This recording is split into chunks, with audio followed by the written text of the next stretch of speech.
Now we're going to go through slowly, and I'm going to talk about things. Luckily, the frames seem to have stabilized. Yay. I enjoyed the shit out of it. My God, it was really good. It's so good. It's so very good, and you're gonna glean that from my analysis here. I'm going to talk about very specifically combat and things I experienced and this and that. There is fall damage, but it has to be a pretty far fall. And even if it is, the farthest fall that I did about this, maybe a sixth of my health or so. Yes, there are iframes. There's a dash that's like Bloodborne, and the jump, I think, also has iframes. I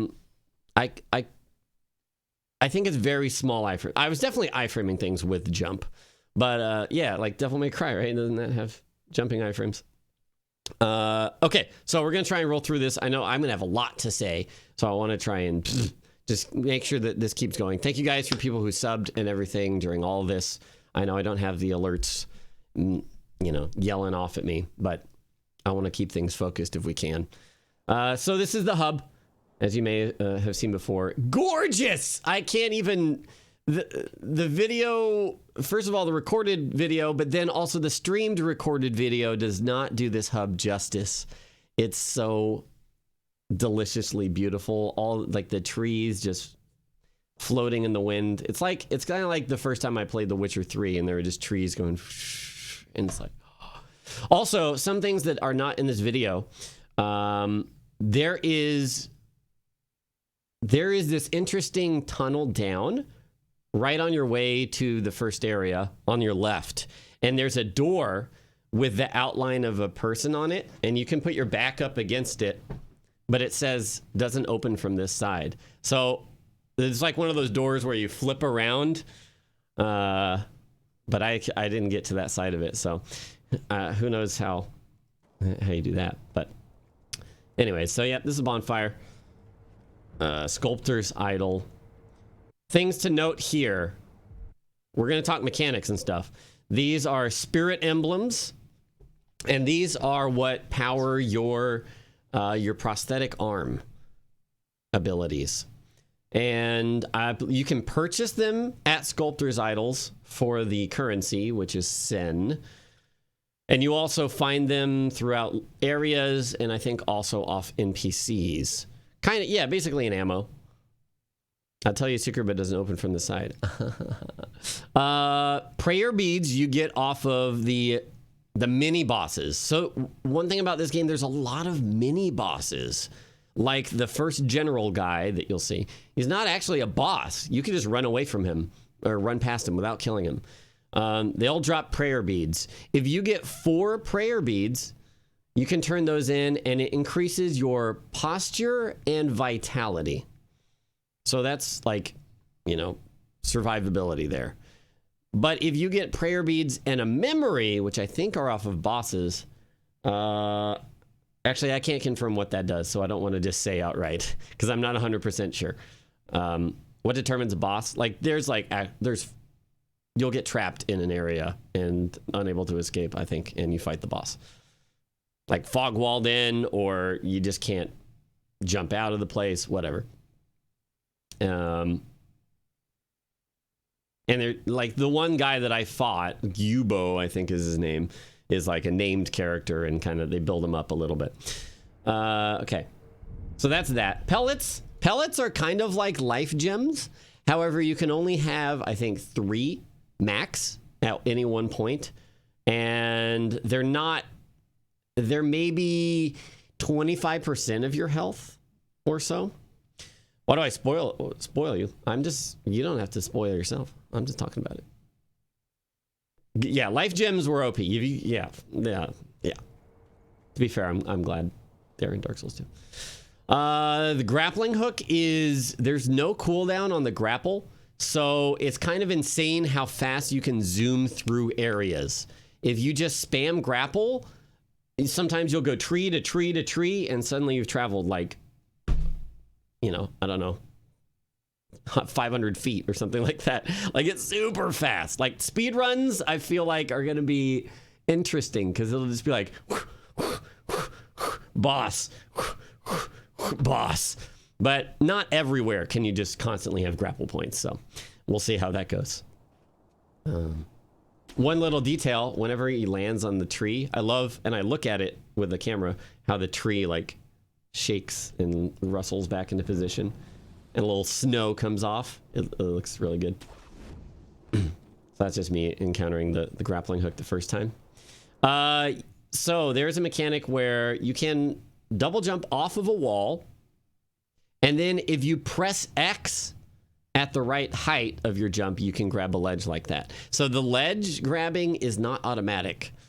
So that is a skill-based thing, and it's a little tricky.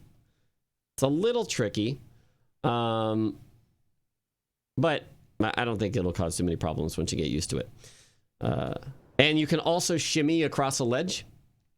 So if there's an enemy, actually I saw another clip where there's an enemy that somebody had aggroed and it was walking towards him but hadn't seen him yet. We'll talk about that as well. There's little indicators that show you how much of an enemy has detected you, and yellow is like they're suspicious and they're coming over to you. And he was hanging from the ledge, and the dude walked right above him, and he didn't see him. He was just like staring at him. So that's kind of cool that you can get out of situations stealthily like that. The areas are just gorgeous. It looks fantastic. Again, this is on PC, and I had 100% 60 FPS across the board. It was delicious. Delicious. Yeah, the main areas in this are Ashina. And here I just take a look at... So, Unseen Aid right here. As I mentioned before, if you die in this game, you will lose half of your skill XP and half of your current money that is held. However, there is a percentage chance that, due to the power of unseen aid, some mysterious power, you do not lose those. And this percentage chance will go down the more you die. So it's not every death is less percent. It's as you progress, as we saw earlier, the dragon rot, the disease that you are kind of causing against. And to speak a little bit more to that story-wise, as I said earlier, much earlier, the divine heir is of an exceptional bloodline, some sort of dragon bloodline, and you are able to harness that power to resurrect. But resurrection does not come without its consequences, and that is kind of what is setting the dragon rot into motion. So, not a lot of details on that, but it's something that's kind of just to be aware of and be like, what the hell's going to happen with that bone rust? And yeah, I wanted to show off, I saw at the last second that you can hit Y to open up the antique map, and I thought that was really cool. This whole, arted map, very cool looking, very nice. And I didn't see it, I didn't look at it when you have more things unlocked. We were unable to show this area, but I can tell you about it. Ashina Reservoir. It's basically the intro to the game. And if you don't want spoilers on that, close your ears. I'm going to talk about it really quickly. The intro to the game is Wolf, your character. He has both of his arms, and he is... well, let's just say that you're venturing to rescue the divine heir, as the main story is already. So you sneak by, you get into this building by kind of shimmying across a cliff, and there's a hole in the back of the building, and you can eavesdrop on some guys, and they're like, what about that hole in the back of the building? And they're like, it's on the cliffside, nobody could get to that. And so then you're like, oh.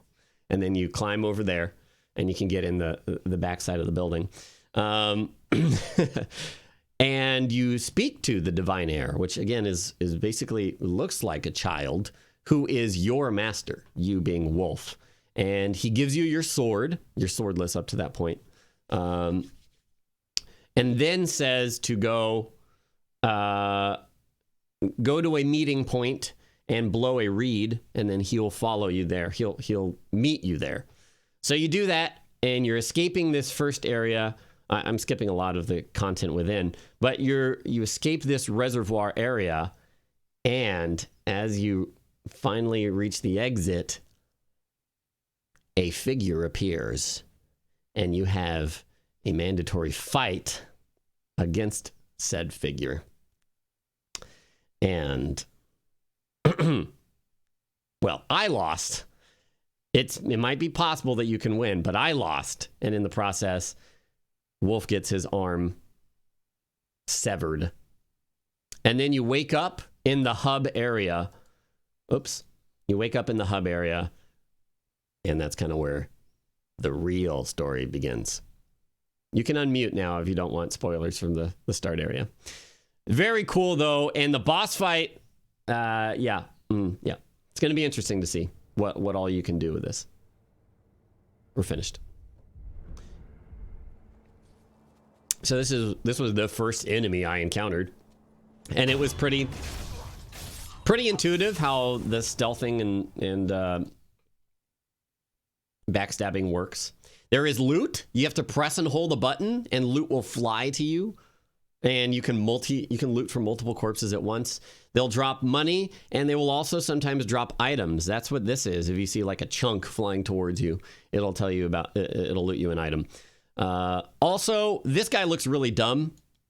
But in my experience, their enemies are actually quite perceptive, even from a distance.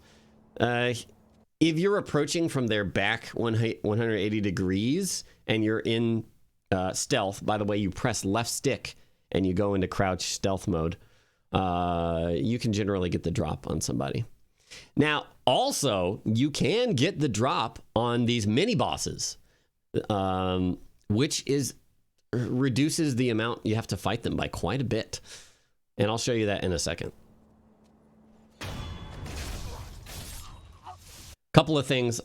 This is my currently equipped item. This is a handful of ash, which you can throw at somebody and they'll be like kind of covered in ash for a second. Effective against normal enemies, but especially effective, I found, versus these enemies that I don't think I show in here, have big wooden tower shields. And there is a prosthetic tool that you can use to help break their shields. It's the axe. You get the prosthetic axe, and that'll help. But I never found it. So throwing ash in their face was an alternate way, yet consumable way, to disable them for a bit and let me get some damage in. Otherwise, they're very blocky. Does it mess with their posture or just stun them? No, it just stuns them. It doesn't adjust their posture. Oh, as far as controls, it is X is jump. It's typical Souls sprint/dash on circle, but that means that you cannot accidentally jump while sprinting. Square is so it is a little interesting. Up on the D-pad is heal. Square is how you loot items. You press and hold square. And then L2 is your prosthetic arm. Actually, hold on. I have this. 1 second.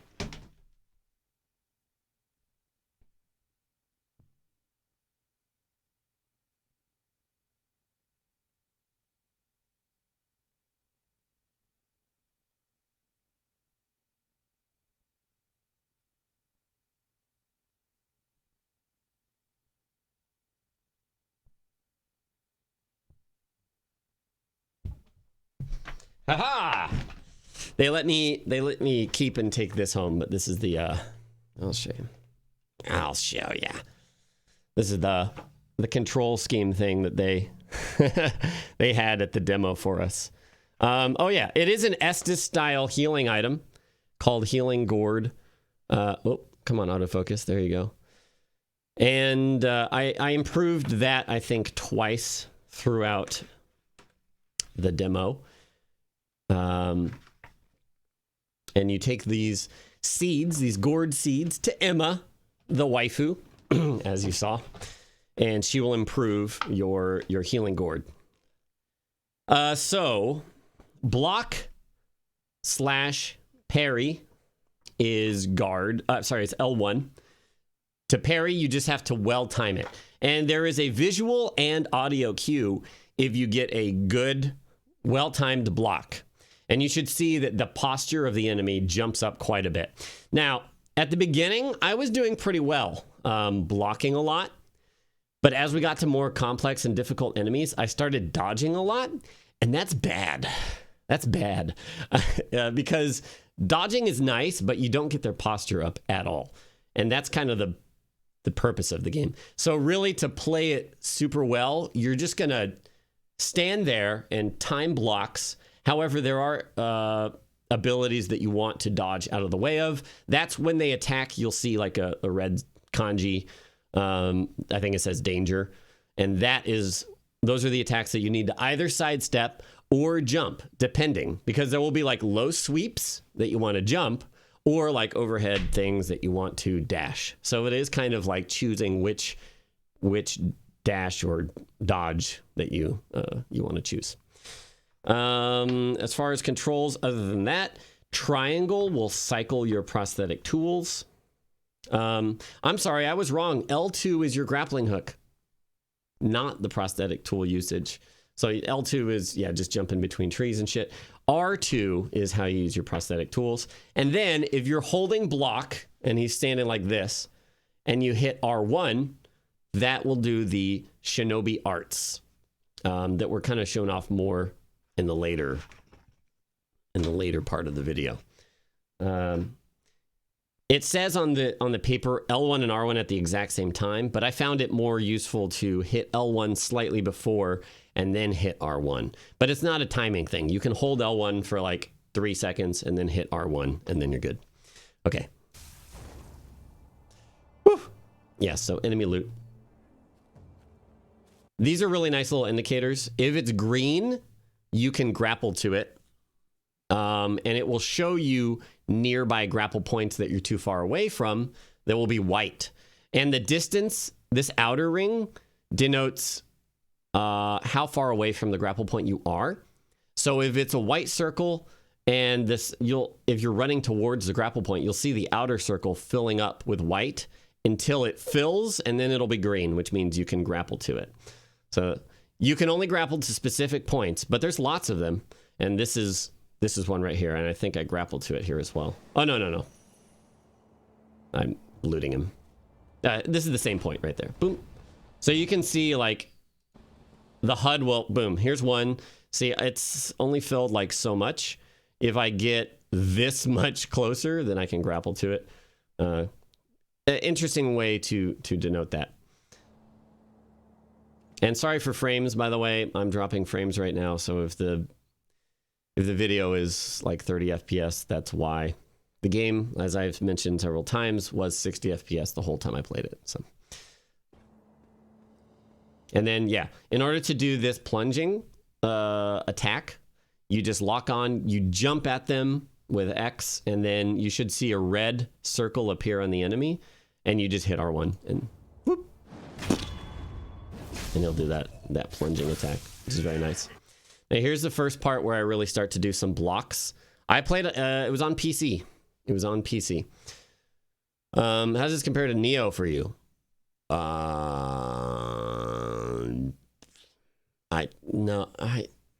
mean, they're different. They're very different, but also the same.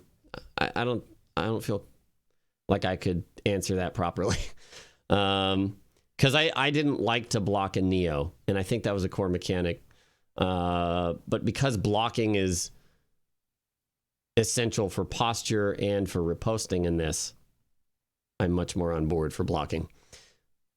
Don't stop talking. This isn't about other games. Okay. Now watch as I block him. If there is a very large spark when I block him, compared to other ones, you'll see. That is a well-timed block, and you should see a posture meter above his health bar here go up quite a bit. And I believe if you well-timed block their posture to full, it auto-reposts. I don't think you have to press R1 if you well-timed block as their health hits max, or their posture hits max. Also, you can see here, this is yellow. This is an indicator that there's an enemy that is about to see me, and it will fill up with red. The triangle will fill up red until it maxes, and then the enemy has spotted you. So here's his posture meter below. Yeah. I mean, it's fast, but the larger spray of sparks. I think the first one. Yeah, the first one's good. And the last one, right here. Nope, here, there. You can tell where the well-timed blocks are.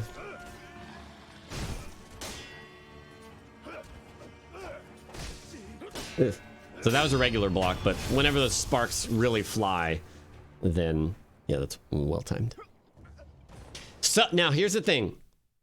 A lot of the small enemies you can run up to and mash R1 and hit them 2 or 3 times, and then their posture will be broken such that you can riposte them. But that's not, I don't see that as too different from Souls, in the sense that the most basic hollows are just like, okay, attack, dead, attack, dead. But the thing is, as with both examples, if there's a bunch of them, then things become a problem, right? Like some enemies are much better or worse at blocking and taking hits. So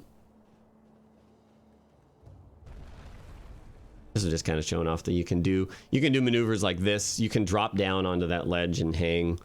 And also this like tall grass and stuff provides you cover for stealth. Yeah, he floats over the empty space. I noticed that too. I was like, whatever. This is credit to Terramantis, because I didn't find this. It was so early in the frickin' demo, but you get the shuriken wheel and you can shoot a shuriken. I did not find this my playthrough. I guess I wasn't grappling enough at this point. So, yeah. As you can imagine, the shuriken it just shoots out a shuriken, and it does consume your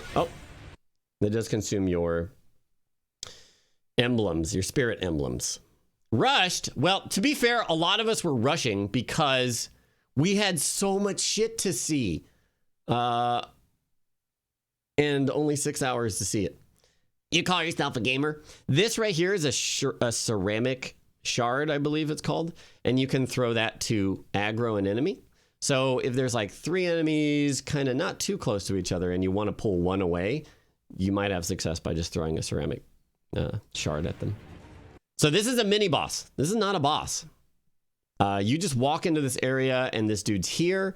And if I wanted to, I could just run right past him and not fight him or anything.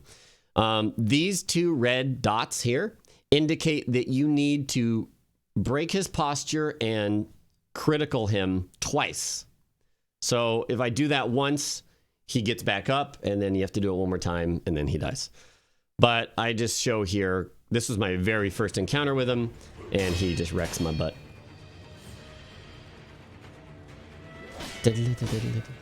No good blocks yet. Blank. Yeah, they teach you here that if there will be abilities that don't necessarily do a lot of damage, but they will knock you down. And then it's like later Souls games where you actually can just sit there. I think Bloodborne does this. You can just sit there and wait to dodge out of the next thing, which you might want to do depending on what kind of attack they follow up with. If you spam it, you might get roll caught. Oh, video. Oh, never mind. Yeah, there's the grab. Slam. I like this slam a lot. Sorry for the frames, guys. Oh, no. Are we F? The music is very cool. I mean, you can hear the music, right? I love the fight music. And also, there is music in areas sometimes. And they do that rarely, but it does happen in Souls. But there will be music in areas occasionally. So this guy took me, I think, 4 tries to finish off.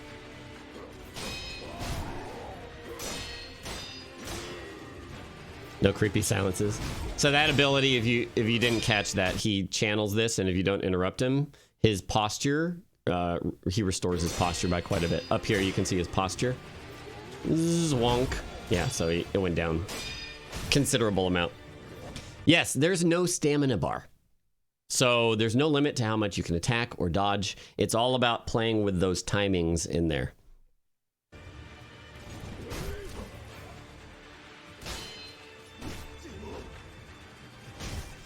The yellow bar at the top is the enemy's posture. I need to fill this up, and then I can get a critical attack on him, which you'll see here in a second. After this block, I think. Oh, no, I just hit him. Check out the blood spray. Sweet blood spray. I'm sorry for the low frame rate on the footage. Again, if you saw this and you're like, okay, well, I saw this, blah, blah, blah. There are a lot of other people who are uploading, releasing YouTube videos, streaming right now, talking about their experience with Sekiro as well. So sorry for the low frame rate, but there's probably some better videos to watch anyways, if you haven't seen them. The hitboxes are so good. They are pretty good, yeah. I noticed. Yeah, I'm going to throw this up on YouTube so it won't have framey stuff. Now, I wanted to have this in here because this is so very much a Souls experience. Maybe not the dying and resurrecting part, but, you know, you're fighting a dude and then suddenly out of nowhere, you're like, oh, what the fuck? Either it's an archer or something else.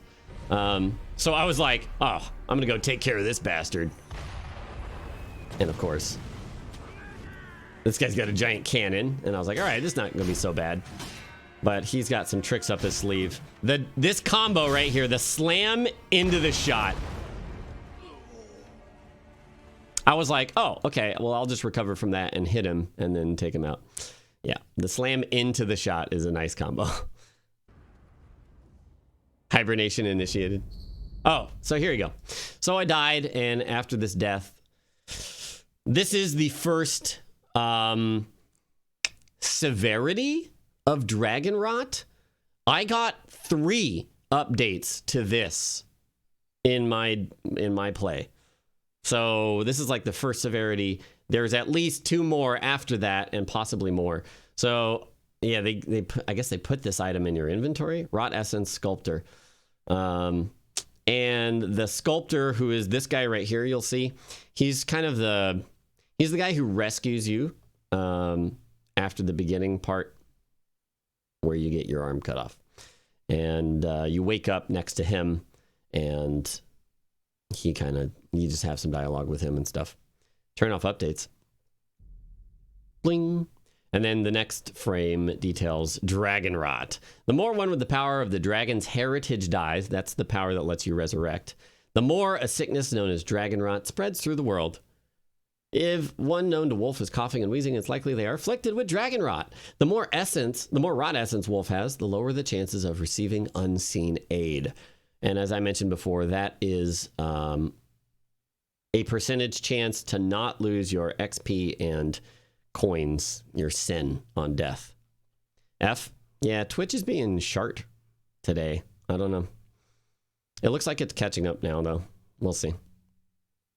I apologize. I wish there was something I could do. It's hollowing? No, by harnessing the power of resurrection, you are inflicting a disease upon the people around you. So, shame on you. Item descriptions are absolutely still a thing. Here we meet Emma, though. The presumed, what everybody will call his waifu.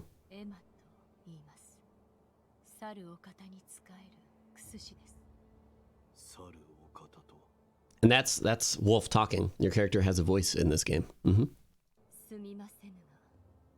Sumimasen. Yep, so you give her gourd seed.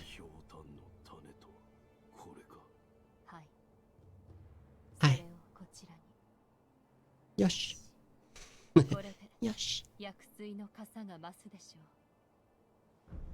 The world be so diseased in this game, yeah. 妙ですか。悪い気はしません。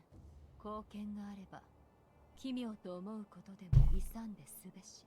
Yeah, I'm fairly certain that the English versions of the game will still have Japanese dialogue just with subtitles. It's cool.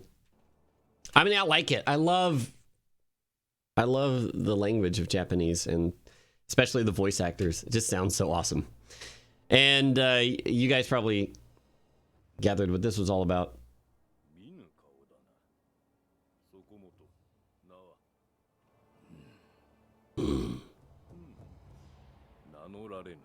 This is the English version. That's what I'm saying. I don't think there's English VO.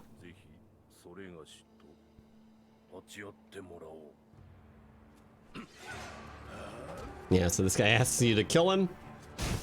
He's very easy to kill.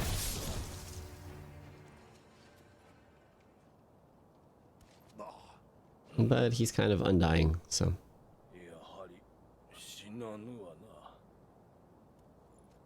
Weebs in. Guys, did you know that From Software is a Japanese company? Is there English voiceover? Really?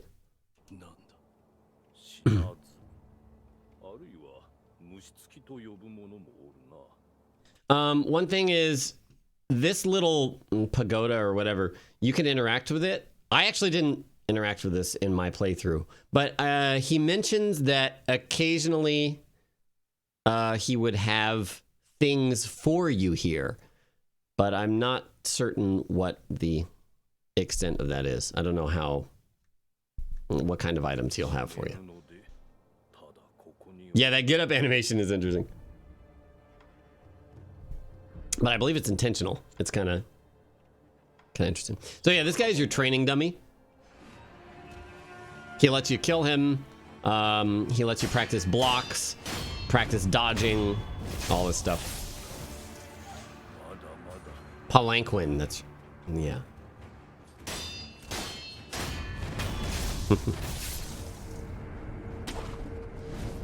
This is the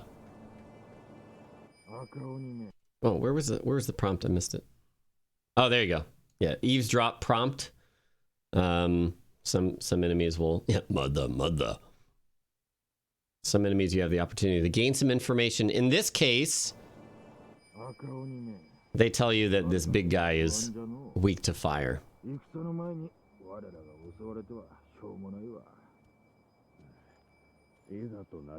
Only choice is to use fire. Now, I don't actually have, I didn't include footage of this, but you can go and get a flame, basically a little flamethrower for your prosthetic arm. And when I did beat this guy, and I used that on him. Though, to be fair, it didn't give me all that much of an advantage. It weakens him a bit and gets you some hits in. Though one thing that I did notice from other people is if you multi-hit with the fire, it will actually set them ablaze and then deal damage over time, which I did not do that. I just hit him once. But this guy is amazing! Sorry, a bit loud. This guy's moves are amazing. Need the flame sword? There is a skill that allows you to coat your blade in flames. The fucking people's elbow, man.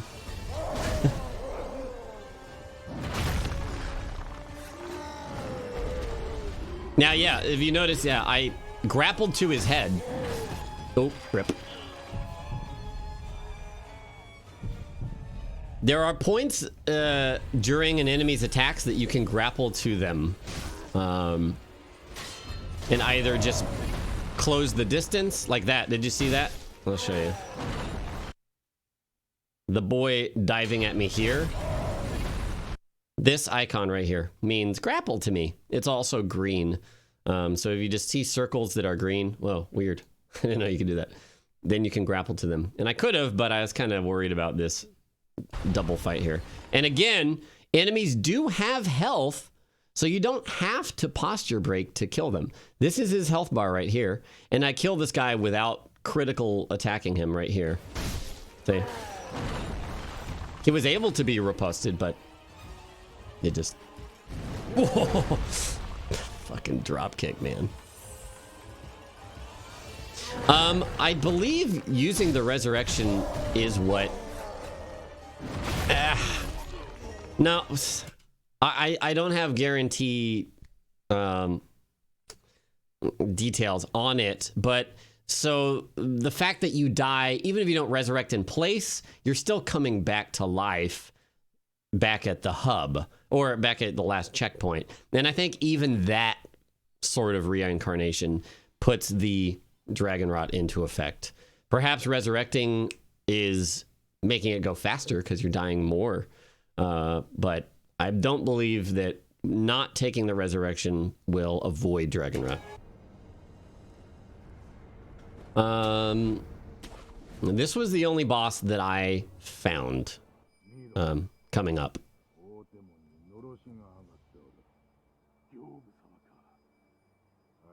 Gyobu the Demon.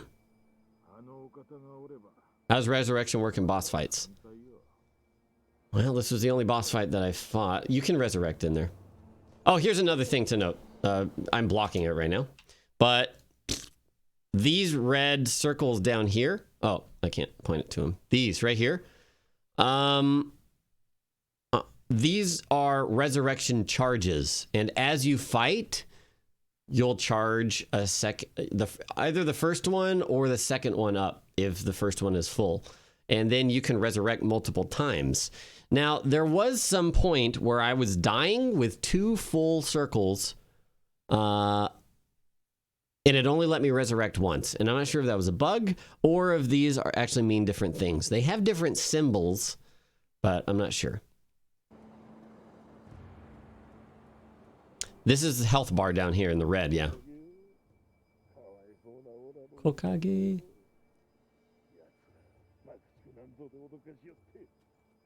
I figured you guys would like the Pepe Hands moment. And then promptly reuniting him with his horse. That's all I was doing. Reuniting him with his horse, okay? All right. Oh, here's the prosthetic, by the way. This is the fire prosthetic tool. This is my Estus flask, my healing gourd. Spirit emblems, which is ammo for the prosthetic arm. And I don't actually know what this is. I don't think I had another prosthetic anything. Might just be a default icon. There might be a healing prosthetic. Isn't the health bar a bit small and out of sight? Well, I mean, I'm low level. And all the games have it in top left. This is in bottom left now. Oh, I'm floating. How did that happen to me? So this is a boss proper. And the only one that I found.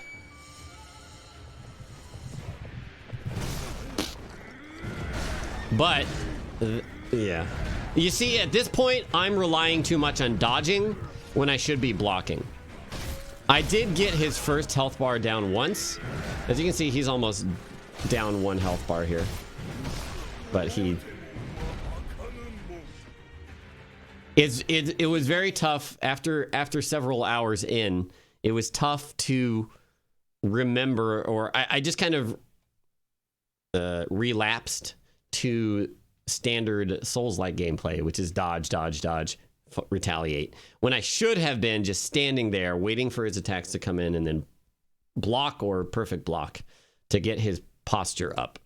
Because if you perfect block, you don't take any damage as far as I know. This is the commentary, yes. And I'll put the raw gameplay up on YouTube as well as the commentary. So this game makes you a parry god a little bit, yeah. Although you can kill things without parrying them. That might not be the case for certain fights, though. We'll see. Now, there is this old woman who talks about, who thinks that you're her son. She's kind of a little bit senile. And if you step out of here and just walk a little bit more, her son is out there like dying, fucking all bloody and shit, and he tells you to like look after her. Little sad moments like in those games. But anyways.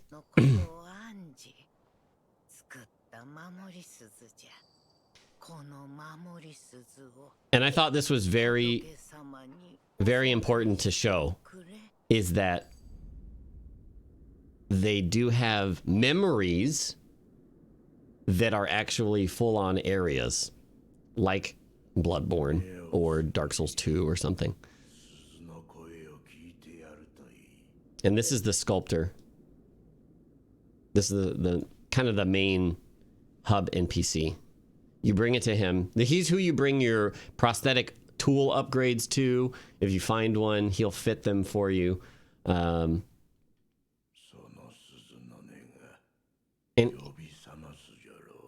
he's also the main one that is contracting the dragon rot disease. At some point after it's taken effect, you go in there and Emma is in there looking after him, and he's just coughing a lot and not having a good time. So sorry, it's blocking the text. Awaken old memories from their slumber. And then it goes 3 years ago. And then you have a whole new area. Just from retrieving that bell and bringing it back. It's a whole new area. Big area, too. Here's another thing. I don't have this in my footage, but if you jump, you can swim. Oh, yeah, you can swim in this game, by the way. So you could jump off this bridge and swim around. There was deep into this area.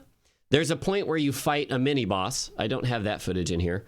And I accidentally jumped off a bridge, fell into a river, and I was like, well, let's see where this goes. I followed it around, and then eventually there were some grapple points up, and it was an entire other area, which is where I fight Juzo the drunkard, which you'll see later. But it's not an underwater area, but that's the sort of, world building that you think of in Souls. Things like Ash Lake, or just areas that you're like, oh, maybe there's an item around this corner, and you go for a while, and then it's just like a whole area, and you're like, oh, okay. But also, Terramantis found this. If you jump off here, and in the water, there's a couple little islands. There's an NPC in a barrel, and all you see is like his arm coming out as he talks to you, and he wants you to bring him certain things to purchase items. Additionally, we had group interviews with Hidetaka Miyazaki himself. The reason that I have this footage is Activision sent me to Tokyo, Japan to visit From Software in person. And he mentioned that the only NPC or whatever that he worked on in this game was this barrel guy that's off to the side over here. So somebody brought that up specifically. Like, I love that there are, the characteristic Souls NPCs. And he was like, oh yeah, that's the only one I worked on. So what does he smell like? Well, I didn't walk up to him and smell him. I think that would have been weird, but I think other people will have much better detailing of the interviews with Miyazaki. I was just kind of like there to listen. And the one thing that I asked was, well, actually, so I asked a couple of questions, but it was during their presentation, which Miyazaki wasn't there. But I had asked, how do they think they've taken advantage of the opportunities presented since the game is single player and not multiplayer focused? And their answers were just, they were able to really focus on 1v1 fights. The levels have verticality that couldn't otherwise happen. They're just less restricted in a lot of ways. So it's if you're a PvPer, understandably not great news. But for me as a PvEer, I'm excited to see what they do with it.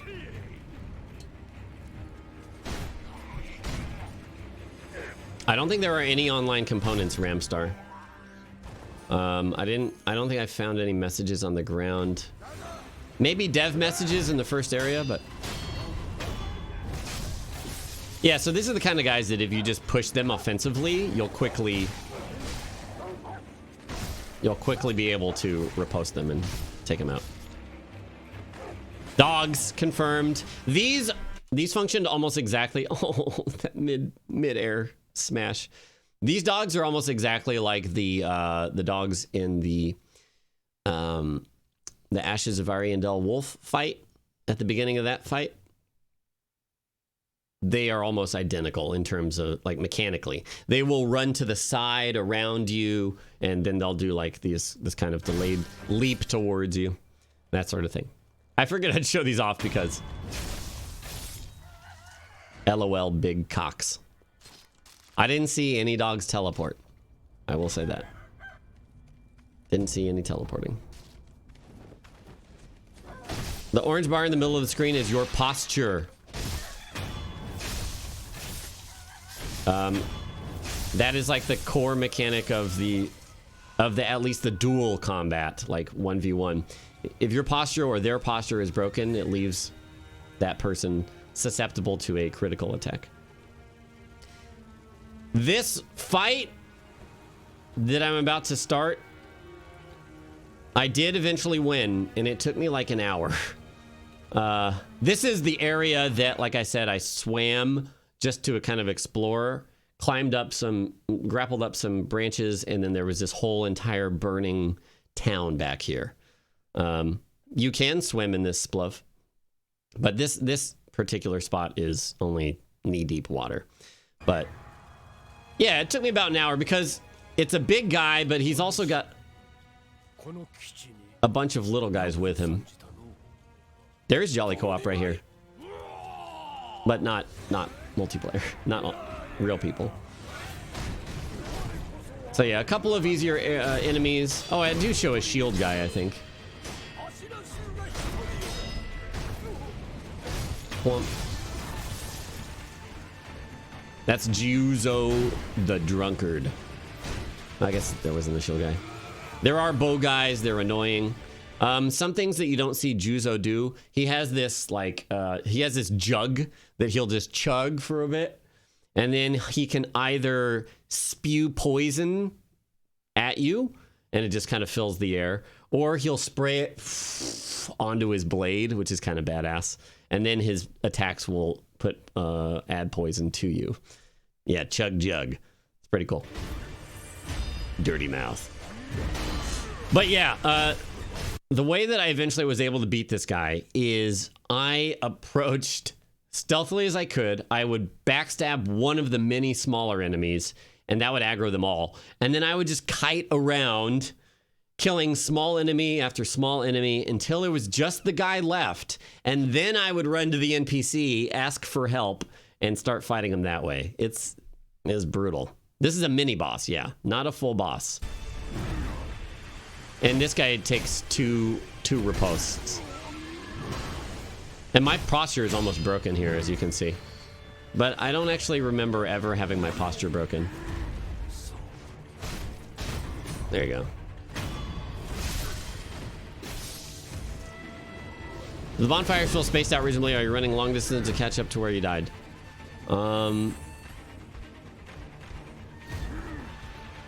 Hey. Yeah, he wrecks me. Wait. Actually, I think I show myself burn him. Oh yeah, here's the fire prosthetic arm, which I thought I didn't have footage of, but there you go. That's it. It looks like a combustion, right? But you can do that again, and it will set him on fire and then deal fire damage over time.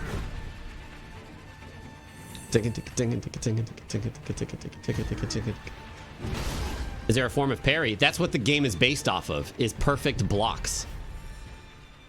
You need to perfect block to get their posture up. And once you have maxed their posture bar, you can deal a critical hit. What about the bonfires? Oh, the bonfires, yeah, they feel like a normal Souls game in terms of bonfires. Not like Dark Souls 3. There was no point where it was like, oh, there's a bonfire and immediately another bonfire.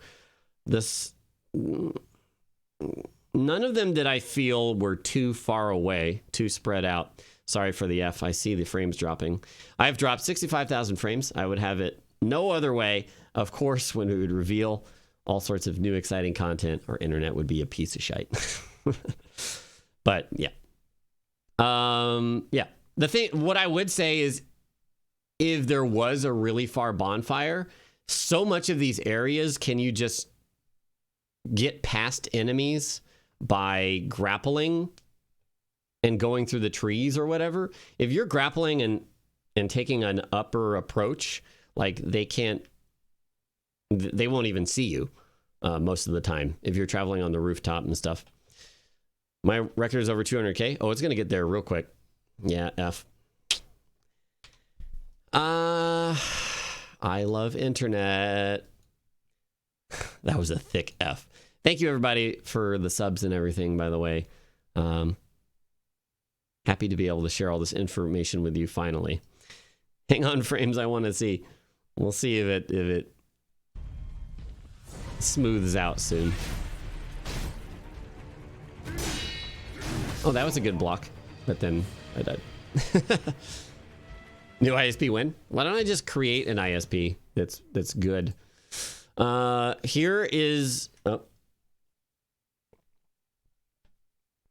invisible walls. There was one hidden wall that I found, and it was inside like a dojo, and it was one of those, you know, like paper walls that I was able to attack and found some secrets in there. Your internet's not bad. Well, also, since we've got frames dropping anyways, I will say, after I beat Juzu, behind him, there's a fog gate if you don't kill him. If you kill him, I guess that's kind of like a boss, but not really, because you could just run away forever and unaggro him.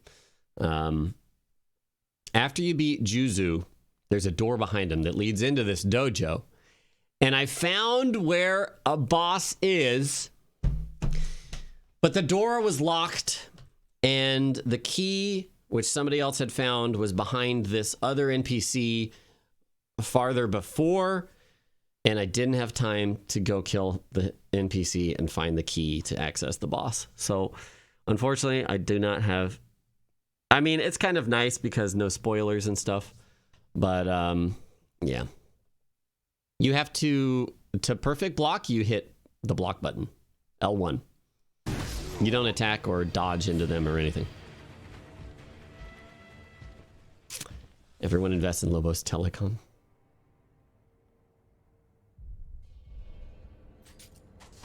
Oh yeah, sorry, I didn't pause here. But this is a little bit of the weapon art stuff. There's certainly a lot more of this because there's a full skill tree that you can go and unlock whatever you want. But these are how you do the shinobi arts. Left bumper and right bumper. Oh, you can hold this. I didn't know this. Oh, no. He does this here. So, okay. And I saw this and I wasn't sure how this functioned, but now that I read this, okay. Recovers posture when stepping in. Ooh, both of those do. That's kind of nice. So this ability is what you see here. Creates a little shockwave, which is kind of cool. Not that. That's throwing a shuriken. But this is that ability he's doing. And if you hold it, you'll see the blade gets like a shine on its way up.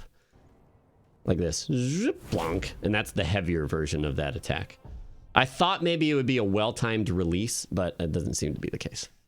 So, it's a timing-based game. Yes, in the same way that Dark Souls is a timing-based game. Can you hold the block button? Yes, you hold the block button, you can block. But that will just, if you're blocking attacks, your posture is going to get raised up a lot. But you can just tap it to try and do perfect blocks and that sort of thing. This was an ability that we got actually very early on, this whirlwind slash. And I used it a bit and it seemed fine. Mostly whenever the enemies were staggered or left a big opening, then you would the double hit whirlwind slash. The sound from Dark Souls 3. Well, If it's the sound of a sword, could be a different sword, I guess. And this, he briefly looks at this here. This is the completionist Gerard. This is his footage. He was looking at these things. Blood smoke ninjutsu, and you'll actually see this up ahead. Calls for a massive cloud of blood from an enemy after a backstab death blow. Cost spirit emblems to use. Victim spraying blood is turned into smoke, providing an opportunity to retake the element of surprise. In a life or death situation, this technique can swiftly turn the hunters to the hunted. So you see that later, and it seems really cool as an opportunity to kind of re-stealth and then maybe get a stab on somebody else or get away. And then the loaded spear. It's like normally just a little blade on his left arm, but then it extends whoosh, into a full-on spear and then retracts. Is there armor, weapon looting, or just prosthetic? Didn't see any armor or different weapons. As far as we know, it's prosthetic arm upgrades as well as shinobi arts. But there is a lot of prosthetic arm upgrading. I saw the shinobi tree, and it looked like... I'm sorry, I saw the shuriken tree. The shuriken upgrade tree is like 20 nodes just for the shuriken arm. And if every prosthetic has that much customization, it may play very differently depending on how you upgrade. This is a little gnome guy. And I just wanted to show this. I don't know, I don't know what this is about, but I thought it was, you know, mysterious. Thought-provoking, like, what is that all about? Sorry for the low frames, by the way. That's me. I've dropped 81,000 frames, because hooray, internet. Hooray, internet. Oh, yeah, here he's using the fireworks prosthetic, which, yeah, as you can see, stuns enemies a bit. Lets you get...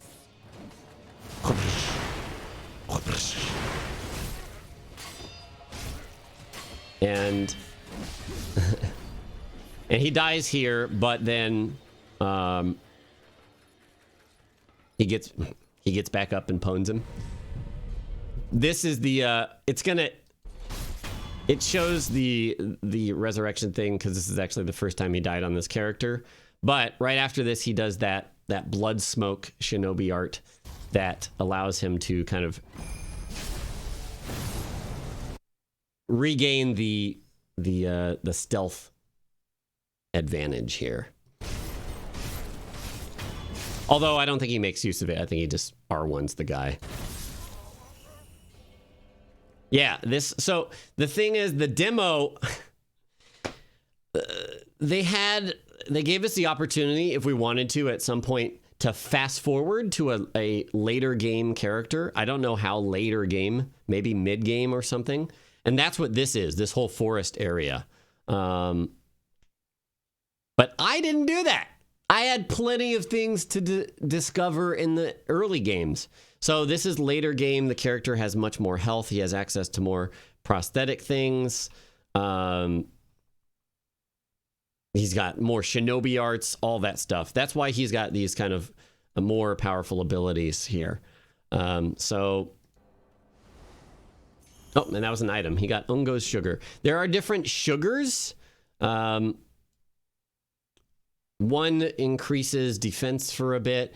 One increases how much posture damage you do. Another one I think increases like your vitality, your current like health or posture. They're kind of buffs, and they put you into a stance. Not that it changes the gameplay at all, but you'll eat it, and then he'll do like a whoosh and like vroom. You actually see it when right before I fight Juzo.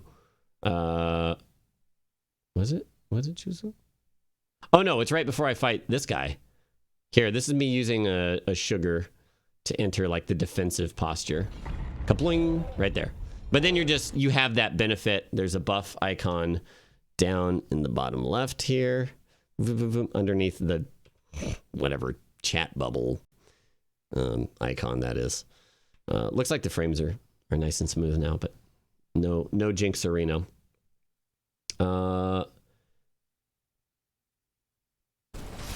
The beginning of this area which I saw, is very dense with enemies. You fight like 3 monks kind of on their own, and then you enter through this little hut and you exit, and there are like 3 monks together walking up these stairs, and then there's 3 monks off to the side together. And it can get a bit hairy if you try and take them all on at once. But you can also just fucking grappling hook over them and get past them. It is interesting. So there's the plunge attack. Blomp. And this guy is just... He's another mini-boss. Long Arm Centipede Sen-Un. But he is a flurry master. So here you'll see he's holding the block button just because this guy is flailing like mad. And you'll see how much his posture gets wrecked. Because he just bump, bump, bump, bump, bump. See, he's almost broken now. And then he tries to get a hit in, but nope. Too much. Too much. And this entire building has like, it's the main guy, and then there's a bunch of little centipede guys, which is kind of interesting. This is actually a proc of Unseen Aid, which means that you do not lose half of your XP and you do not lose half of your sin or your money upon death. And it will pop up and explain it here. Boing. Half of skill experience and sin are lost upon death, but there's a way to avoid this on rare occasions. Through the unseen aid of gods and Buddha, one may be spared this loss. Chances of receiving unaid can be seen in the pause menu. That's dependent on how much the dragon rot has permeated the world or whatever. And yeah, again, if you die and you lose this experience and stuff, there is no blood stain. There's no getting that back. It's just gone. It's just gone. But again, to explain how the XP works, let me show you. Probably once he's in combat. No? Yeah, okay, up here. This is the skill point bar, and this will fill up as you kill enemies. And if you die, you lose half of it. However, if you're out and about in the world and this fills up, you will earn a skill point, and that skill point you cannot lose. So if you're at like 90%, I don't think it resets if you sit at a bonfire or anything, but if you're out of heals and you're like, should I go back or should I just try and kill a couple of easy enemies to fill up this skill bar? That gives you the choice, the player choice there.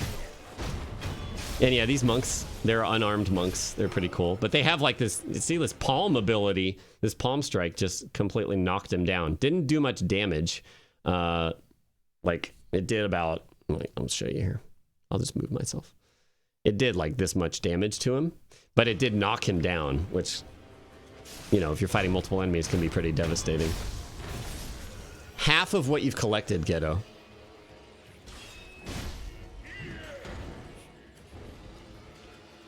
And this is a big boy that, yeah. We know them big boys. And see, Gerard also is using a lot of dodging, where I think you just need to stand there and be ready to block to get their posture up. Which is scary, right? Because if you fuck it up, you're taking that hit in the face. It's like Bloodborne parrying, but on an even more necessary level. Because that's what the game is about, is perfect blocking and getting their posture up and stabbing them in the face. And this is the snack. Yeah, so a lot of the things you can block. I think the only things that one thing to note is there was a mini boss who had a spear, and a lot of the spear attacks you could not block. However, one of the shinobi skills that I got allowed you to allowed you to block those spear attacks. So diversifying your block that way. I don't 100% remember if that was the exact skill. If you couldn't block it, or if you could only like perfect block it and you couldn't regular block it, you know? But there was something to enable that to be easier. So Anyways. Snack. This is a whole kind of stealth sequence here. And I was waiting here the first time. Waiting to see what happens, but he'll just keep looking like one way and the other, and you have to make the move, so it's up to you.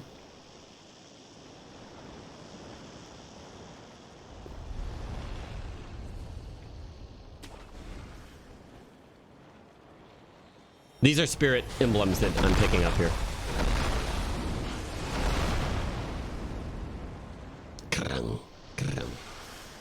There's a Metal Gear Solid like peak mechanic. It's pretty cool.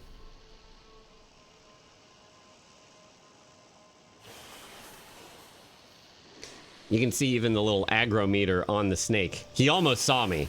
It almost filled up red, which means he would have seen me. Here he's cautious of me, but he doesn't see me yet.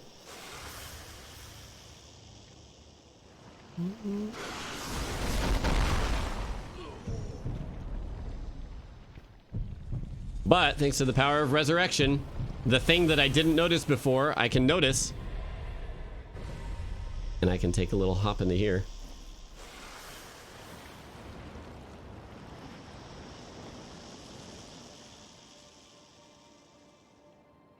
Oops.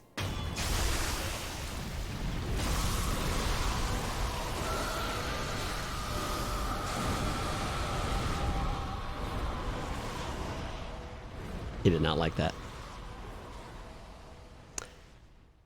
And that's all the footage I could show.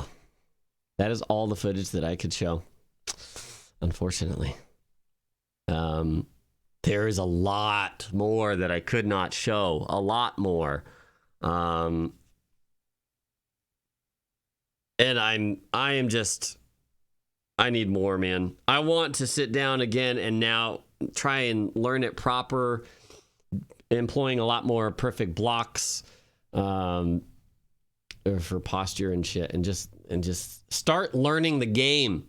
I think this is going to take a lot of effort to master. I mean, like a Souls, but possibly even more. Possibly even more. Also, there's no confirmation, or I don't know that is the end of the snake. All we did was stab him in the eye, and then you run away, and you don't see the snake again. So, who knows? Who knows? Was the stuff you couldn't show good? Well, I mean, yes. The reason that I couldn't show it is because they limited us to showing 20 minutes of material, 20 minutes of footage. That said, there are a lot of other people who got to go play and see the game who will have footage that differs from mine. So if you're looking for more little tidbits here and there and different perspectives from lore standpoints, even mechanically, from many other standpoints like Epic Name Bro, Vatividya, Iron Pineapple, I know got to see it. My boy Kryken, the Completionist, Terramantis, all of these guys and more got to go check out the game and capture and experience it in their own way and share it with you guys. So, a lot of stuff to look out for. Watch Vati's video. What can you say about the replayability? So,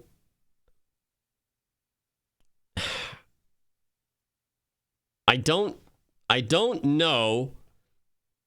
Here's the thing. For me, replayability has to do with mastery and challenge and openness to restrictive gameplay, like challenge runs, right? Here's some talking music because I feel like we're just going to talk for a bit. So for me, the fact that there are not a large, diverse amount of weapons that you can find, obtain, and use, that has no impact on replayability for me. Like, yes, I do runs that are like this weapon only and that weapon only, but largely it's the exact same thing, just with a slightly different moveset. Now, well, builds equal replayability? Not for me. I'm telling you what it is for me. So for people who want a whole bunch of different fat roll, fast roll, mid roll, the fashion, different weapons, magic, this and that, it's probably gonna not be as replayable for you. The depth of customization of the prosthetic arm looks to be quite deep. So if that is something that can satisfy your multiple builds, then that could work for you. In addition to shinobi arts, I don't know the extent of all of these. There are 3 skill trees, they said, for Wolf himself. And then in addition to that, there's one for every prosthetic arm. So the first run that I thought about doing was only blocking attack before, like, the entire run, all you do is block to get their posture up, and then you can critical them once they're maxed, and that's it. So no R1ing, basically. Shadows die once. Is it safe to classify this as not a Soulsborne? I think it would become something different.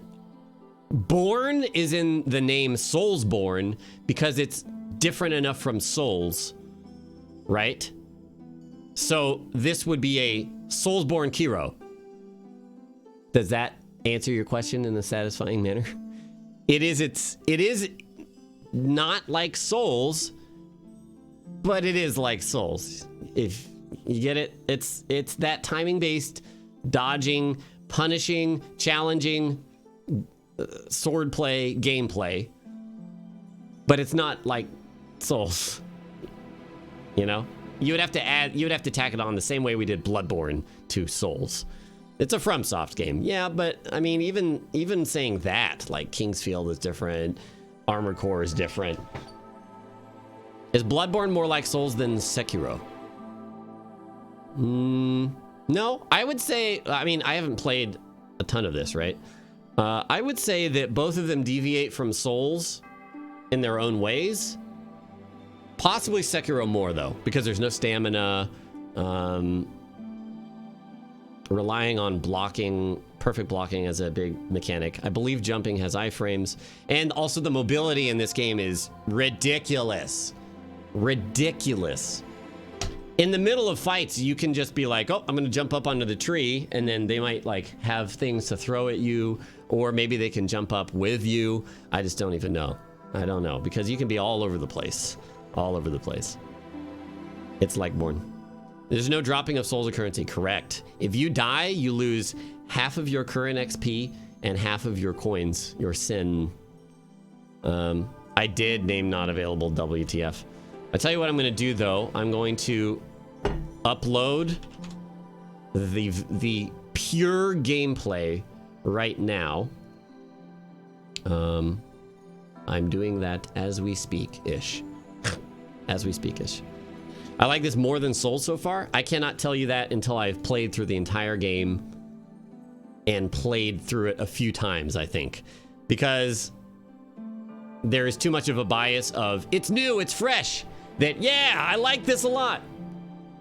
But until I've played through it a few times and I understand what an entire playthrough entails and everything, I'm not going to be able to answer that. But it's ending up being like faster than Bloodborne. So, and Bloodborne is my favorite. There might be some sort of rally mechanic. I know there was something where when you death blow somebody, that is critical strike them, you can get health back. So that's kind of like Blood Rapture visceral attacks. But yeah, it really is like, it is the fastest so far, I would say. Can you bank money? There are consumable items that you can buy, little coin purses, that will act like poppable souls. You also find them throughout the world. So in that sense, you can stash your coins into these bags and then save them for later, like that. Let me see. Upload video. Select video to upload. Oh, the thing is, this is going to steal my upload, so it's going to make me drop frames. But we're just going to be talking for a bit, so... Yeah, we'll see how it goes. Does it feel as hard as Ring City?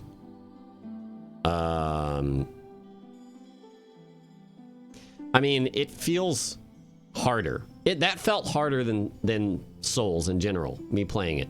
This felt like the hardest Soulsborne that I had played, but I also have not grasped the basis of the combat yet. That being relying on perfectly timed blocks, not approaching it as a dodgy dodge game. Yeah. And it was my first time with the game, so I was very newbie. Is it what you expected going into it? What surprised you? I wasn't really expecting anything because I wait for the game to show me what it is before I make assumptions or hopes or anything. But the game was faster than I thought. The grappling hook is nuts. The combat, it felt like Bloodborne on steroids, which just sounds kind of crazy. Is there any potential for speedrunning? Absolutely. Of course. Any game that has an ending, a set ending, has potential for speedrunning. Do enemies respawn? Yes, but not mini bosses. Mini bosses, at least the ones that I killed, will drop things like the gourd seed, which lets you get more Estus flask charges, more gourd charges. Or they will drop other kind of key items like that. We will need a blocking emote. Will you play in Japanese or English voices first? I don't think I would play in anything other than the Japanese voices because I think that's how the game is. I don't know. Did somebody else say that did somebody else confirm that there is English voices? Yes, you can grapple enemies depending on what they're doing. Like yeah, frames because I'm uploading the video right now. See, oops. I'm uploading right now to YouTube, so it's gonna steal some of the bandwidth, but all we're doing is talking, so all you need is audio, really, right now, anyways. That clickbait? Which clickbait? Here, I'll update it now, too. Spoilers. Sekiro discussion. And then I'll change it from Sekiro to talk shows. Video game. Just talk shows. This is a talk show now, guys. Hold on. Talk. Twitch is dying. So is the stream. Everything's dying. Lobo Souls returns. There's English, French, Spanish, Italian, German, other than Japanese, according to Steam page. Yeah, but isn't that just translation of the subtitles? Because if it were a Japanese version of the game, there would either not be subtitles or they would be in kanji, right?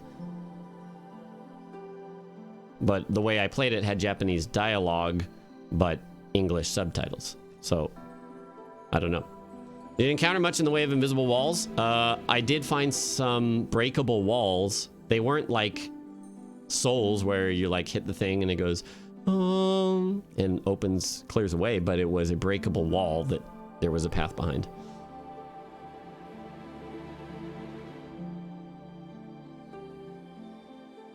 Are there different weapons or costumes Fashion Souls like? Not that I saw. My stream's lagging, like I said, it's because I'm uploading that pure gameplay to YouTube. It says full audio and subs for English, French, Italian, German, Spanish, and Japanese. Interesting. Okay.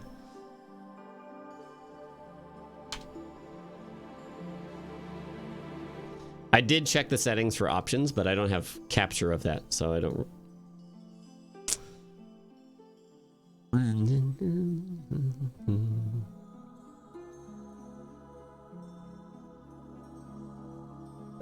Okay, I'm gonna cancel this. I canceled the upload. Are we?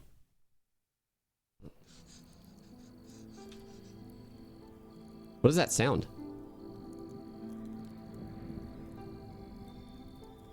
What is... Oh. I see, it changed to a different thing. Did it not fix the stream? Oh, I don't think it fixed the stream. Lobo's reaction to his own footage. Yeah. Was it talk about DLCs? No.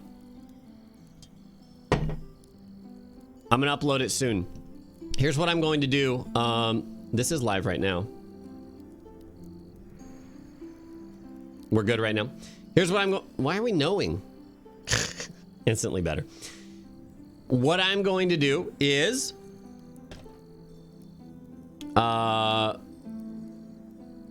gonna keep answering some questions, but we're going to end the stream, and I am going to go to my internet service provider, and I'm going to ask for a business internet line, in the hopes that that fixes all of this shitty internet we've been dealing with for weeks, because I am kind of out of options. But if there's time, what I had planned to do for this stream was to discuss all that stuff, come back and play some Tenchu, which I got in the mail yesterday. So that was my plan. We may not have the opportunity to start today, but like I said, because the internet has just been a pile of trash, like, I'm going to go to my ISP in person and see what I can do about that, because I can't. This is my job, and to have it be so inconsistent is just like working in the games industry. Ouch. I mean, it's true though. It's true though. You guys are like a minute behind what I'm saying. Thank you guys, everybody who subscribed and everything. Oh my god, there's too many of you guys. I'm sorry I was not giving you guys proper recognition, but anybody who subscribed, gave bits, donated, resubscribed, all that stuff, I love you guys and thank you. I just didn't want it to, you know, disrupt the focus on the Sekiro release and stuff. Sick shade. It's burn on the companies, and yeah, you guys are now responding to the comment about the games industry, but yeah, stop laying people off. All right, but if you guys have any more questions about Sekiro, happy to answer. I think I've gone through all the notes that I have. Keep an eye out for other people's content on Sekiro. There is in-depth interviews with Miyazaki, things like that. Might as well watching a VOD with how behind we are. Oh. I was going to continue streaming, but because the internet is being such a piece of crap, I'm going to go to my ISP and tell them to fix it, because I pay them a lot of money to do my job here, and it's not working very well.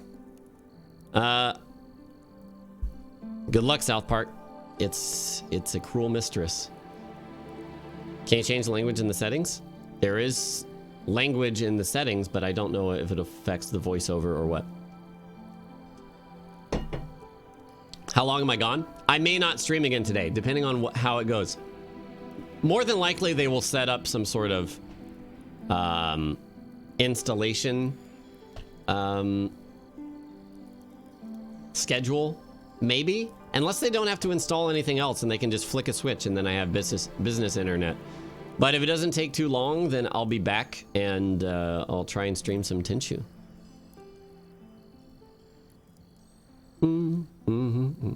It just affects game text. Do we have confirmation for that? Did you get a chance to see what the specs on the PCs you played were? No, I did not. What did you feel when you met Miyazaki? Oh, it was awesome. I had seen him in photos and stuff, but then this was the second time I had actually been present in his presence before.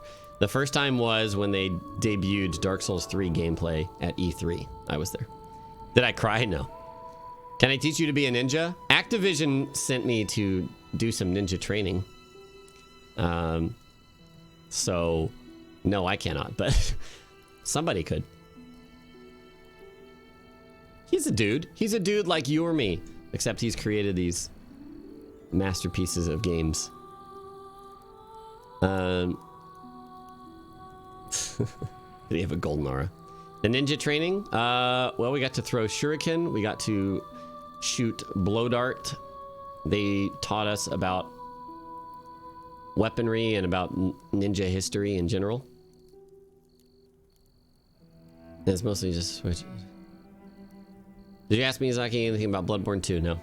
No, we didn't see anything about other IPs they might be working on.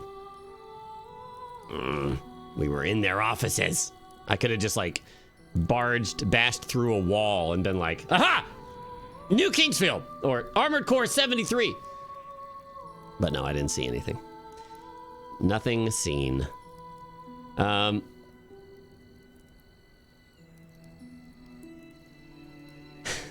Kingsfield 4, it's already a thing. The music is distorted. Okay, am I bros with a completionist now? A little bit, yeah, we walked around Japan. He's super nice guy. Yeah, super nice guy. How many environmental deaths did you have? Any traps? Traps. I don't think I ran into any traps, but I definitely jumped off cliffs several times.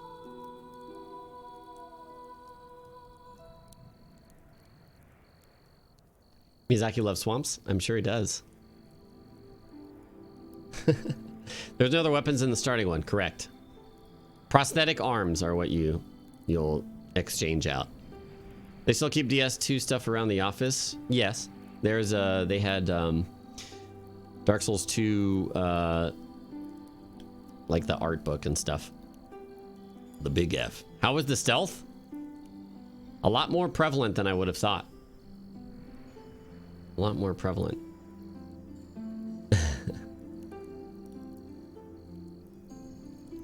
My Japanese accent got better after the trip? No, because it was perfect before. Just kidding. About mimics? I didn't see any sort of chest, so opportunities for mimics are up in the air. You get around to play the... Oh. I don't know, Angelic. Can you revive after doing a fatal jump? No. There was an interesting encounter that I did not have. I found this place where you could... There was a sign on a wall, and it said, like, do not progress forward, like you will die or whatever. And you could jump and grapple to a tree branch, a very thick tree branch, and you could look down, and there was like a cave, like platform way down there, but you couldn't jump to it. And I was like, there's no way I'm gonna be able to do that. Well, it turns out if you do like a leap of faith, you can jump, and then almost all the way down, you can grapple onto something and recover. And if you do that, there is some sort of specter / phantom enemy. And I did find an item called confetti, which allowed you to engage in combat with spectral enemies. I didn't see the spectral enemy though, but apparently he was pretty tough. Pretty tough. Did you feel like you had to use stealth or could just ignore it if you wanted to? I think stealth would make certain encounters easier. Like I mentioned before, there was like a group of 3 monks here and a group of 3 monks here, and they were kind of walking around, and barging right into a 6-person fight would probably be a little tough. But being patient / using some stealth and jumping around trees would make that easier. Did you get to use Fushiguri? I don't know what that is. Fushigiri. Confetti fight spirits, check. Didn't see any rings. Nope. What happens when you die after 2 times? What's the consequence? There is no. The consequence is immediate on first death. Anything you didn't like or hopes it gets patched at some point?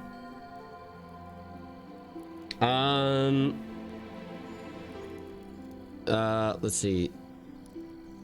I feel like there was something. Dun, dun, dun, dun, dun, dun, dun.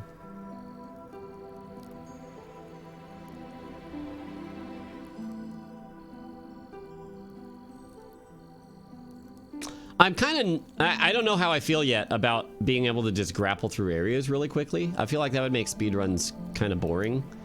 Because you'd just be like grapple, grapple, grapple, grapple, boss, grapple, grapple, grapple, grapple, boss. But I'm not sure about that. I don't know. Does it look as good as Bloodborne was as a new IP when it came out? I don't know. It looks fantastic though. It looks amazing. The environments are beautiful, beautiful. There is New Game Plus. I think New Game Plus is probably what we have come to expect from New Game Plus, so I wouldn't look for anything crazy there. I think they did say there were some changes, but I don't know how big. There was also, not specifically, some sort of way to make the game harder without entering New Game Plus. It might have to do with the Dragon Rot and killing yourself a bunch or something like that. You think there will be grapple-centered builds? I think all of them, because I don't think you cannot have the grapple. That's not something that you swap as a prosthetic arm. The grapple you always have. Witcher 3 beautiful? Yes, I actually made that comparison in regards to the hub, the trees there. Are there a lot of invisible walls? Or how are they sectioning the different areas? Basically cliffs. I didn't find any invisible walls. The areas are interconnected. You can just keep going and going and going and going and going. And while you do have fast travel from the beginning, they've said that you can just run through all the areas. So that's exciting. Dragon Rot is as you die, you begin to infect the world around you with a disease. And the ramifications ultimately are not yet known, but it does tie into the story. This whole stream is spoilerinos, Brandon. I don't recall seeing any traps, but I don't remember either. Did you hear anything about console performance? No. We played on PC. Is there a horizontal progression where you get more powerful as you go along? Yes. You get more powerful. Absolutely. That should have been indicative of because we were able to fast forward and enter a different stage of the game where you have more health. I don't think it's like you will be necessarily dealing more damage later, but you will have a lot more tools and no, what the fuck? You'll have a lot more tools in your arsenal to deal with things. What was my favorite meal out there? Just the chicken katsu curry from the most simple, like, almost fast food place. Can enemies use grapple too? I don't know. I didn't see any. The boss that I fought had like a whoosh, whoosh, whoosh thing, but I don't know how he employs it entirely. Do you get a chance to play with the keyboard and mouse? No. I mean, I wouldn't have. Can I accidentally leak the unedited footage? Can I? Yes. Will I? No. Can enemies be pushed off of cliffs and edges? Yes. Although there is no kick. So if you were to sneak up on an enemy who's staring off the cliff, you would not kick him off. You would just ambush, stab him. Does he say anything about the other sword? Other sword? I did not find another sword. Is the exploration like other Souls games, or does the story take you to a specific order of bosses? It is. They have said that it is open, and at the mid game it becomes very non-linear, which is exciting to me. Are the hitbox wonky? Not that I noticed. Any info for the multiplayer? There is none. No multiplayer, PvE or PvP. Entirely single player experience.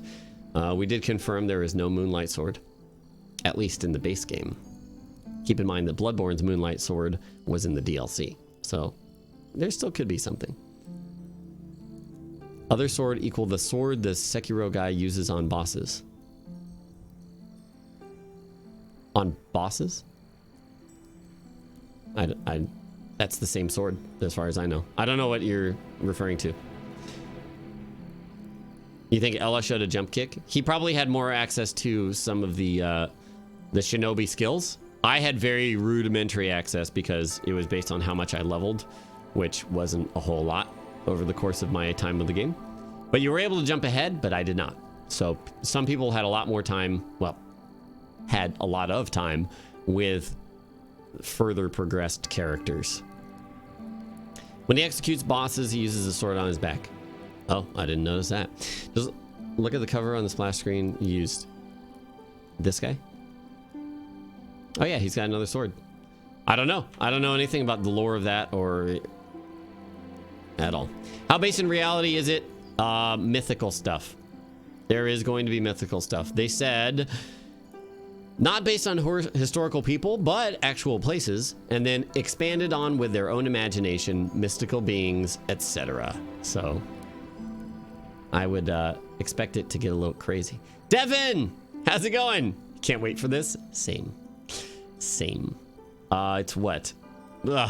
Just over 2 weeks away. 2 weeks, 2 days away. Like for instance, a giant ass snake. That's right. Was there a stupid bird-faced Tengu? I hate that guy. Not that I saw, but I wouldn't write it off just yet. I kind of hope it gets crazy like Bloodborne as well. Actually, that was one of the questions somebody asked. Somebody asked, how crazy, how off the walls, off the rails does this get? And he brought up like Bloodborne, and he said it is sufficiently so. That is the answer from Miyazaki himself. So we'll see. We'll see. There were giant cocks, yes. That's not a quote. That's not a quote. I did not detail out the interview very much.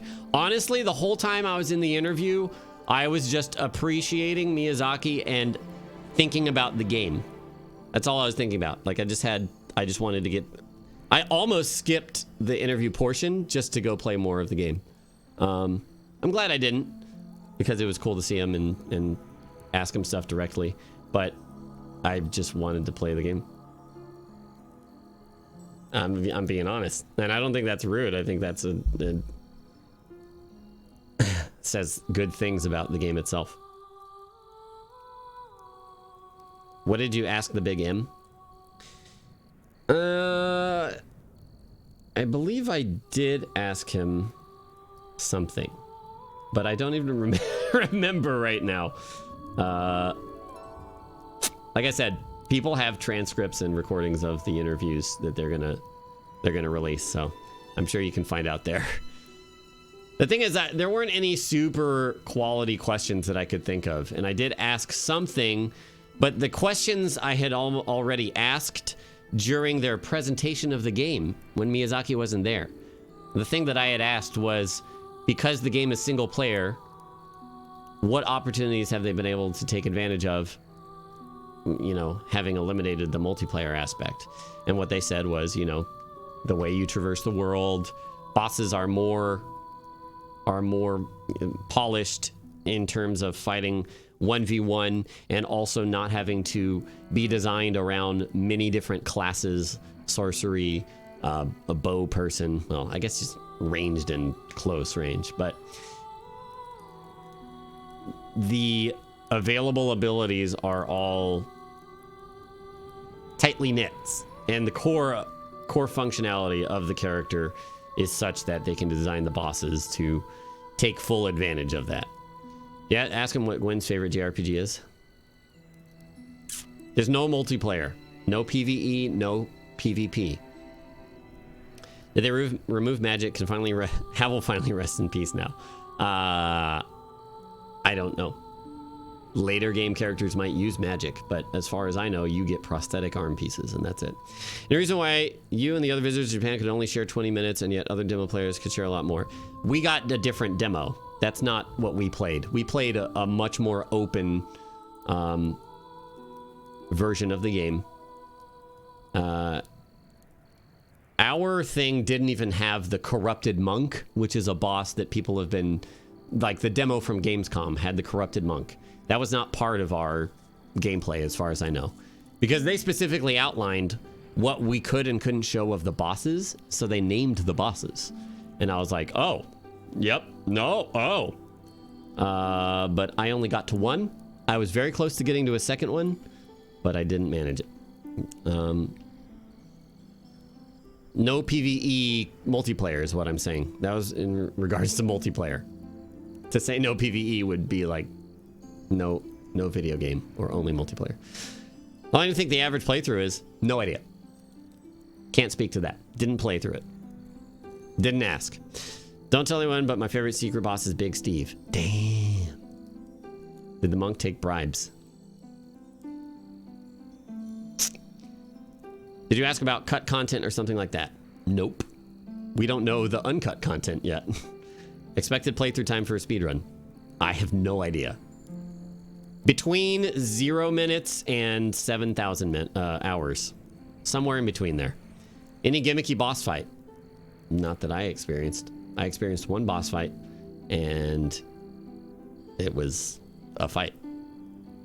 You fight the guy. Can you pick flowers and put them in your hair? Don't know. How do you feel about the diversity of enemy designs? It is not Neo for me yet. It varies it up nicely thus far.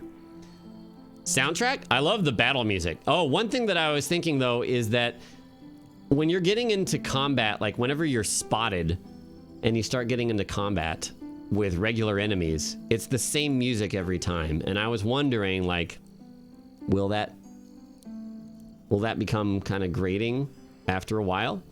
But I don't know. I don't know.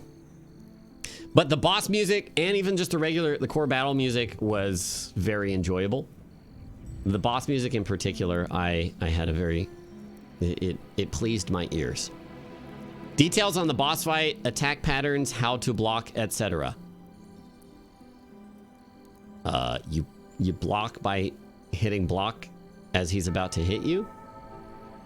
And his attack pattern is he will attack you and run around and then attack you again.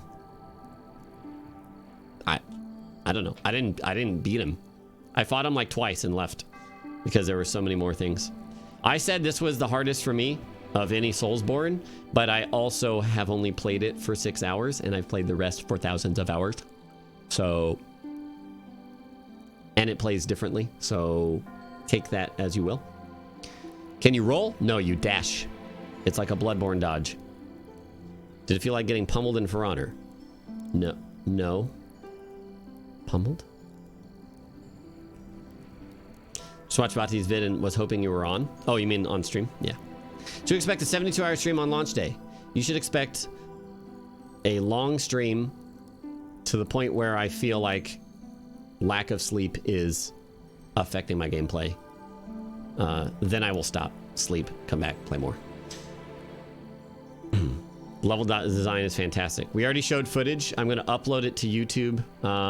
And yeah, I'm probably going to take another 5 more minutes of questions. Then I'm going to go offline, upload, and also see what's up with my ISP. See if I can get it upgraded, because especially if Sekiro comes out and my internet is still shaky, like, that's unacceptable.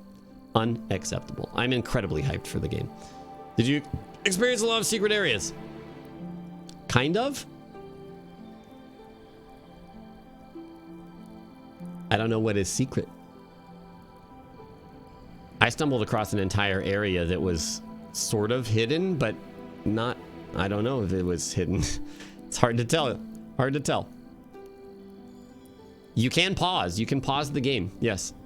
Because it's fully single player, if you want to use an item, you can pause and then choose it from the list and then activate item, and there you go.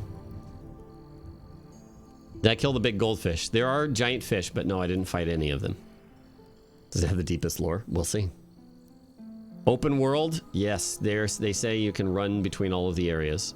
Well, thank you for the offer, Matt Warbuckle.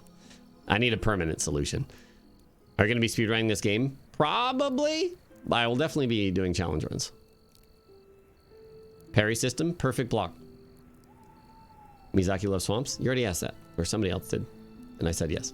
Did you get to go to the new hub? Yes, it's beautiful, and we met NPCs there. That's in the footage. You should check that out. Can you upgrade weapon / armor? Not that I saw. Only prosthetic arms, and then you can earn shinobi skills. Does the prosthetic arm die? Probably. Can you teleport? You can travel from the first checkpoint, but not anywhere that you haven't been. This game play like Tenchu on drugs? Never played it, but I plan on it. That's what I plan to play today. But first I'm going to take care of my internet, I think. Look like we can wield obscenely large weapons. I don't think you will get new weapons, but you will get different prosthetic arms.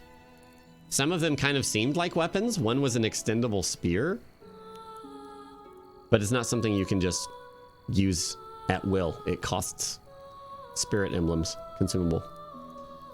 Is this Nier music? No, this is Dark Souls credits music. Is blocking similar to parrying in the Souls games then? The perfect blocking is, but you can stand there with your sword and block like usual. You will take chip damage, and you will also, your posture meter will go up as you block. If you perfect block, I don't think you take any posture or damage. Posture or health damage. I'm going to upload the footage onto YouTube. Have not done so yet. I will also upload my my discussion of the game. Is Dragon Rot similar to the Undead Curse? I don't know, but we actually interact with it in this game more so than in Dark Souls. How does posture meter work? You take hits, you block hits, your posture meter goes up. If it's full, you can be critically attacked.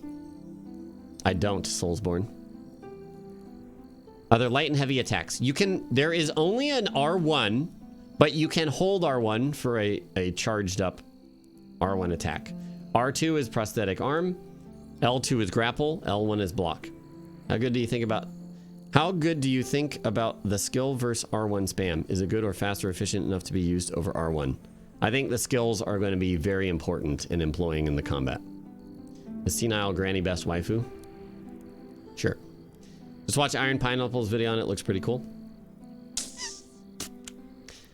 Has a sneaky ninja play style feel? Viable? Very. Yes.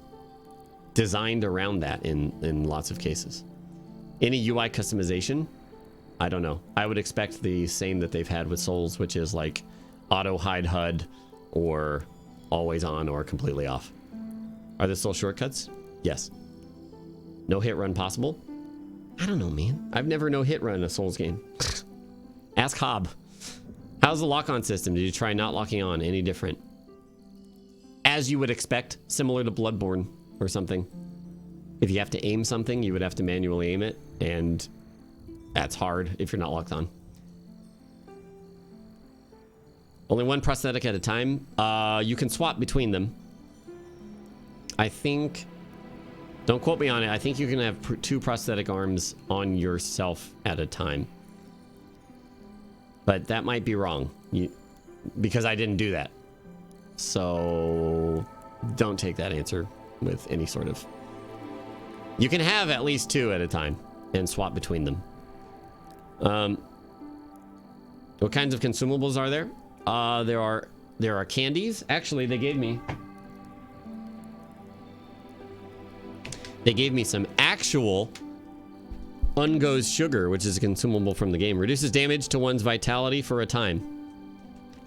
It's basically like, it's not very good candy, but